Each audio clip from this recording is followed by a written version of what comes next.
First ఒకసారి ఈ video చూడండి. ఆయన ఎన్ని ఫోక్ ట్యూన్స్ దొంగతనాలు చేసి మీరు సినిమా పాటలు పెట్టుకుంటలేరు. ఇచ్చిరా ఎప్పుడన్నా రాయల్టీ మీరు ఫోక్ ఆర్టిస్టులకి? ఎప్పుడన్నా ఫోక్ ఆర్టిస్టులను ఆదుకున్నారా? చిన్న నిర్మాతలను ఆదుకున్నారా? పక్క రాష్ట్రాలు ఎట్లా చేస్తారు? తమిళనాడులో అక్కడిక్కడ వాళ్ళందరూ చూశారు కదా, ఈ వీడియో కూడా చూడండి. మిత్రులారా, నేను సామాన్యమైన గాయకుణ్ణి, కానీ నా పాటలను అభిమానించి తన సినిమా నన్ను ఒక సినీ జయ రచయితగా పరిచయం. మన పవన్ కళ్యాణ్ సార్ కూడా నాకు సన్మానం చేసి, మన డాక్టర్ రంగయ్య కూడా మనకు సన్మానం చేసి, నాకు మంచిగా సంతోషంగా నాకు మొన్న ఆర్థిక సాయం కూడా చేసిండు. ఈ వీడియో జస్ట్ శాంపిల్ మాత్రమే. ఇలాంటి ఇంకెన్నో చేసిండు ఆయన. అది మనందరికీ తెలుసు. సోషల్ మీడియాలో వీడియోలు ఎక్కడికి పోవు. కావాలంటే యూట్యూబ్లో అక్కడో ఇక్కడో సోషల్ మీడియా ఎక్కడైనా సెర్చ్ చేసుకొని చూడండి. బీఆర్ఎస్ నుంచి బయటకు వచ్చి టీఆర్ఎస్ పార్టీ పెట్టిన కవిత కంటే నాకు గౌరవం. కానీ కవితక్క మీరు గత కొన్ని రోజులుగా పార్టీ పెట్టిన దగ్గర నుంచి పవన్ కళ్యాణ్ గారు మీరు పడి ఏడవడం తప్ప ఇంకోట్లేదు. ఎప్పుడు ప్రెస్ మీట్ పెట్టినా ఏదో ఒక విషయంలో పవన్ కళ్యాణ్ గారు అంటూనే ఉన్నారు. ఎందుకక్క అంత విషయం?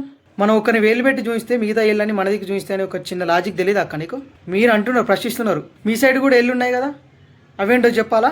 పార్టీ పెట్టిన తర్వాత మీ వనాలు అక్కడిక్కడ అన్ని తిరిగినాయి. ప్రజాక్షేత్రం అని అదే అని చెప్పి తెలంగాణలో అక్కడిక్కడ తిరిగినాయి. మీరు ప్రజాప్రతినిధిగా నిలబడాల్సిన వ్యక్తి. మీ అదృష్టం బాగుంటే సీఎం కూడా అవుతారు కావచ్చు ఒకవేళ అయితే. అలాంటి మీరు మీ వాహనాలకు ఎన్ని చలానాలు చూసుకున్నారు? ఎప్పుడు చూసుకున్నారు? సోషల్ మీడియాలో అంతా అయిపోయిన తర్వాత 21,875 చలానాలు పడ్డ తర్వాత అప్పుడు మీరు సోషల్ మీడియాలో వచ్చే పోస్టులు అవన్నీ చూసుకొని అప్పుడు చలానాలు పే చేశారు. అన్ని చలానాలు ఉన్నాయి, దానిలో స్పీడ్గా ఉన్నాయి, రాంగ్ పార్కింగ్లు ఉన్నాయి, ఇష్టం జాగాలలో పార్కింగ్ చేసినవి ఉన్నాయి, సిగ్నల్ జంపింగ్లు ఉన్నాయి.